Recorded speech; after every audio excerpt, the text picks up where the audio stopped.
안녕하세요, 어르신들. 시작하기 전에 중요한 말씀을 드릴게요. 오늘 말씀드릴 내용은 일반적인 금융 교육 목적으로 준비한 것입니다. 모든 투자에는 원금 손실 위험이 있으며, 이는 투자한 원금 전부 또는 일부를 잃을 수도 있다는 의미입니다.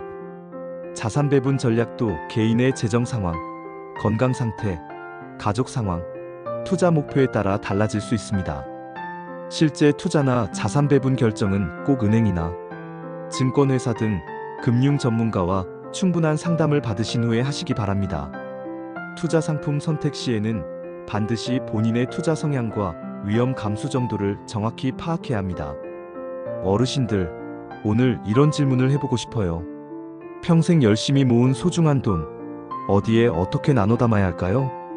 혹시 이런 분 계시지 않나요? 나는 은행 예금만 해왔어.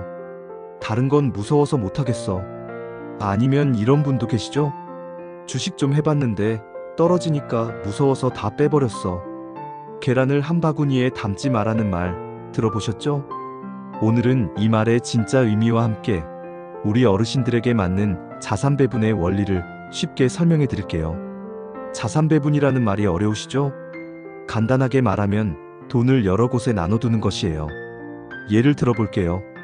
여러분이 1억 원을 가지고 있다면 주식에 3천만 원, 채권에 4천만 원, 예금에 3천만 원 이렇게 나눠두는 거예요. 왜 이렇게 나눠야 할까요? 옛날 이야기 하나 해드릴게요. 어떤 농부가 계란을 한 바구니에 다 담고 시장에 가다가 넘어져서 계란이 다 깨졌대요. 하지만 다른 농부는 계란을 여러 바구니에 나눠 담았어요.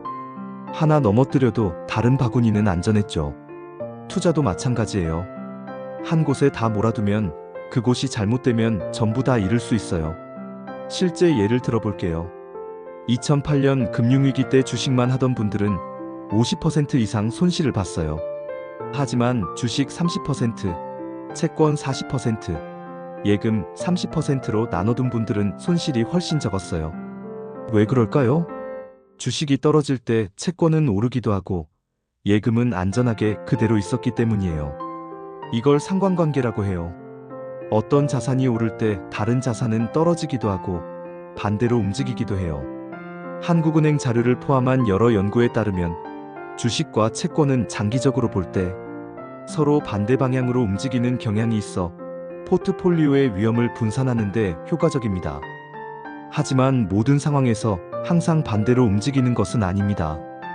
예를 들어 높은 인플레이션 환경이나 특정 경제 위기 시에는 주식과 채권 모두 가치가 하락할 수도 있다는 점을 이해해야 합니다. 그럼 어르신들은 어떻게 나누는 게 좋을까요? 60세 기준으로 예를 들어볼게요. 예금과 현금성 자산 30%, 이건 언제든 쓸 수 있는 비상금이에요. 채권 50% 안전하면서도 예금보다는 이자가 좀 더 나와요. 주식 20% 인플레이션을 이기기 위한 최소한의 위험 자산이에요. 왜 이렇게 나누는 걸까요? 어르신들에게는 지금 수익보다 원금을 지키는 것이 더 중요해요. 30대는 잃어도 30년 동안 다시 벌 수 있어요. 하지만 우리는 그럴 시간이 부족하죠. 하지만 완전히 안전하게만 할 수도 없어요. 왜냐하면 의학이 발달해서 은퇴 후에도 30년 이상 살아야 하거든요. 30년 동안 물가가 계속 오르는데 예금만 하면 돈의 가치가 줄어들어요. 그래서 최소한의 위험 자산도 필요한 거예요. 구체적으로 어떤 상품들이 있을까요? 현금성 자산은 은행 예금, 적금 또는 CMA 같이 언제든 쉽게 찾을 수 있으면서 원금, 손실 위험이 극히 낮은 자산들을 말합니다. 단기 국채도 유동성은 좋지만 시장 금리 변동에 따라 아주 미미하게 가격이 변할 수 있다는 점을 참고하세요. 채권은 국가에서 발행하는 국고채, 기업이 발행하는 회사채, 그리고 여러 채권을 묶어 투자하는 채권 ETF가 있습니다. 국고채는 가장 안전하다고 평가되고 회사채는 해당 기업의 신용도에 따라 부도 위험이 달라집니다. 채권은 예금보다 높은 이자를 기대할 수 있지만 발행 주체의 부도 위험이나 금리 변동에 따른 가격 변동 위험이 있다는 점을 이해해야 합니다. 개별 기업의 주식은 가격 변동성이 매우 크기 때문에 여러 기업에 분산 투자하는 주식, ETF나 꾸준히 수익을 배분해주는 배당주를 고려해 볼 수 있습니다. 특히 주식 ETF는 특정 국가나 산업 또는 전 세계 시장에 분산, 투자하여 개별 기업의 위험을 낮출 수 있는 좋은 방법이에요. 하지만 주식은 언제든 원금 손실이 발생할 수 있는 위험 자산임을 명확히 인지해야 합니다. 여기서 중요한 건 단기 유동성을 꼭 확보해야 한다는 거예요. 갑자기 병원비가 필요하거나 집 수리비가 필요할 때 바로 쓸 수 있는 돈이 있어야 해요.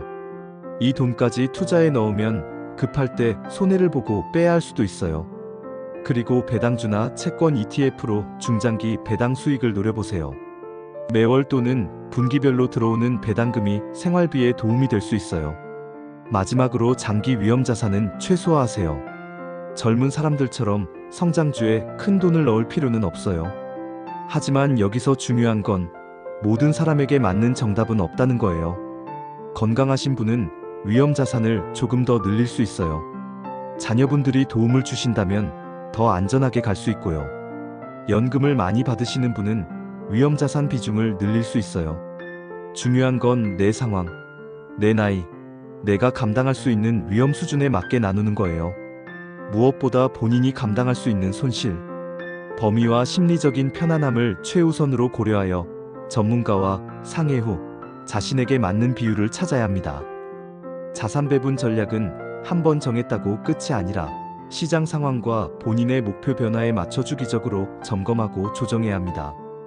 보통 1년에 한 번 정기적으로 점검하거나 특정 자산의 비중이 미리 정해둔 범위를 510% 이상 벗어났을 때 조정하는 리밸런싱을 고려할 수 있습니다. 예를 들어 주식이 많이 올라서 비중이 늘어났다면 좀 빼서 채권으로 옮기고, 채권이 많이 올라서 비중이 늘어났다면 좀 빼서 다른 곳으로 옮기는 거예요. 이렇게 하면 항상 처음에 계획했던 비율을 유지할 수 있어요. 정리해 볼게요. 첫째, 계란을 한 바구니에 담지 마세요. 여러 자산에 나눠두는 게 안전해요. 둘째, 어르신들은 원금을 지키는 게 우선이에요. 현금성 자산과 채권 비중을 높이세요. 셋째, 그래도 인플레이션을 이기기 위한 최소한의 위험 자산은 필요해요. 넷째, 내 상황에 맞는 자산 배분이 최고의 전략이에요. 다섯째, 정기적으로 점검해서 조정하세요. 다음 시간에는 복리의 마법에 대해 알려드릴게요. 아인슈타인이 우주에서 가장 강력한 힘이라고 했던 복리, 어르신 여러분에게도 어떤 의미인지 알려드릴게요. 오늘 말씀드린 내용이 어르신들의 소중한 자산을 관리하는데 작은 도움이 되기를 바랍니다. 오늘 영상이 도움이 되셨다면 구독 버튼과 좋아요 버튼 한 번씩 눌러주세요. 어르신들의 관심과 응원이 더 좋은 영상을 만드는 힘이 됩니다. 건강하세요.